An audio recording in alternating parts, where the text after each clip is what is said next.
ہیں۔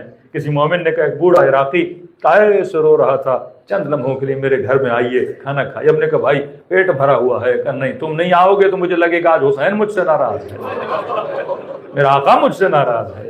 اس کے دل کو رکھنے کے لیے ہم نے کہا بھائی بھوک نہیں ہے، چند لقمے آپ کے گھر میں کھا لیں گے۔ تو بڑی خوشی سے گھر گیا، سفرہ اس نے بچھایا۔ کھانا لگانے سے پہلے دیکھا کچن میں گیا، ڈبے پڑے ہوئے تھے، نئے نئے برتن، ڈبوں کو کھولا، جلدی جلدی سے پلیٹیں نکالی، کپ نکالے، گلاس نکالے۔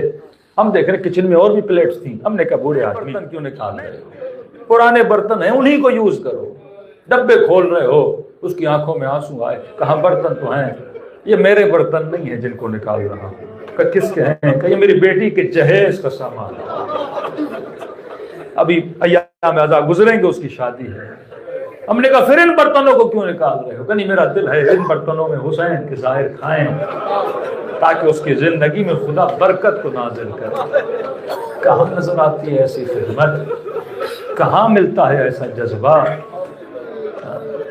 ایک مومن کہے غالباً اسی سال، کہتے مولانا گرمی بڑی شدید تھی، کہتے بھوک لگی، میں نے کسی موقف سے کھانا لیا اور پول تھا، بوت تھا، اب اتنی گرمی کہ دماغ کام نہیں کر رہا تھا، میں بیٹھا، تھوڑی دیر کے بعد میں نے دیکھا سایہ آ گیا میرے پیچھے، تو میں کھاتا رہا اپنی، اس بھوک تھی، گرمی تھی، لیکن سایہ آیا تو میں تھوڑی ٹھنڈک مجھے مل گئی۔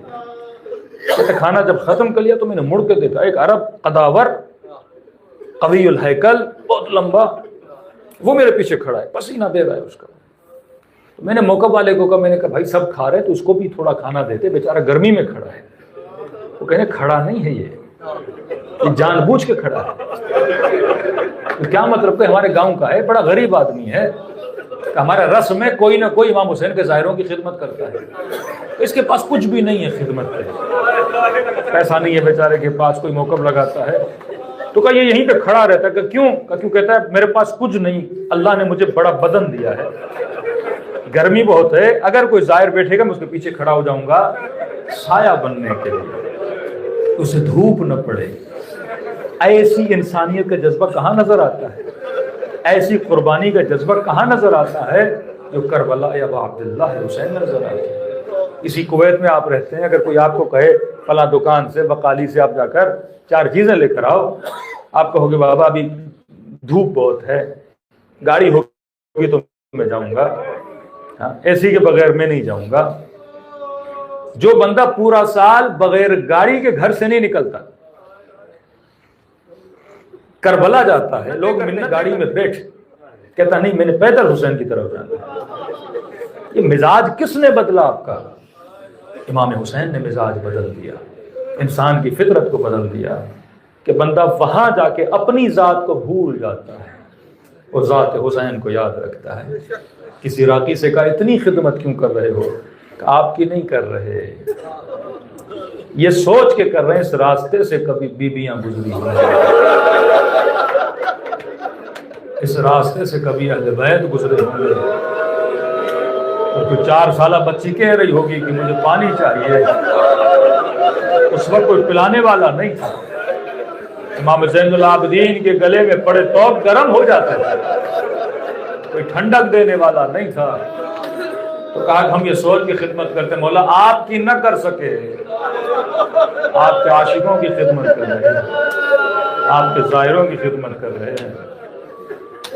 کسی نے آ کر مولا سوال کہ امام زین العابدین آپ اتنا کیوں کہتے ہیں کہ میرے بابا کو سلام کیا کرو؟ زیارت عاشورہ 100 سلام ہیں۔ بڑا عجیب جملہ کا میرے چوتھے امام نے فرمایا، اس لیے کہتا ہوں کیونکہ عاشورہ کے دن میرا بابا ترس گیا تھا۔ مولا میں سمجھا نہیں کیا؟ فرمایا صبح عاشور جب خیمے سے نکلتے تھے، کبھی اکبر کہتے تھے بابا سلام، کبھی قاسم کہتے تھے چچا سلام، کبھی اونا محمد کہتے تھے مامو سلام، کبھی حبیب کہتے تھے آقا سلام، کبھی عباس کہتے تھے مولا سلام۔ کہ ظہر عاشور کے بعد کوئی رہا ہی نہیں، میرا بابا ترس گیا تھا کوئی ایک تو آئے جو مجھے سلام کرے، لیکن کہا کوئی سلام کرنے والا نہیں تھا۔ اب فرمایا تم میں سے جب بھی کوئی میرے بابا کو سلام کرتا ہے اور میں ہمارے کلیجوں کو ٹھنڈک ملتی ہے۔ مقام آپ کو دیا گیا کہ آپ کے سلام سے اہل بیت کے کلیجوں کو ٹھنڈک ملے۔ امام حسین کسی بوڑھے بزرگ کے خواب میں آئے، فرمائے بوڑھے اگر دل میں تمنا ہے نا حسین کی زیارت کرو اور کربلا نہیں آ سکے